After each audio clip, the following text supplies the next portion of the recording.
रहण वेझो union council बाजारा भरिसां सूफ़ी बुज़ुर्ग पीर बबर शेर जे सालियाने उर्स जूं तक़रीबूं ॿिए ॾींहुं बि जारी आहिनि।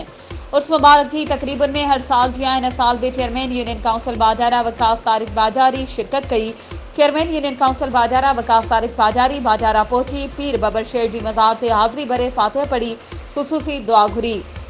तक़रीबन दौरान चेयरमैन यूनियन काउंसिल बाजारा वकास तारिक बाजारी सिंध जे रिवायती सकाफ़ती मल मलाखड़े जे प्रोग्राम में शिरकत कई ऐं मल पहलवाननि खे कैश इनाम ॾिना ऐं मीडिया सां गुफ़्तगू कंदे चयो त सिंध सूफ़ियुनि जी सरज़मीन आहे। औलियाए कराम जे करे सिंध धरती क़ाइमु आहे।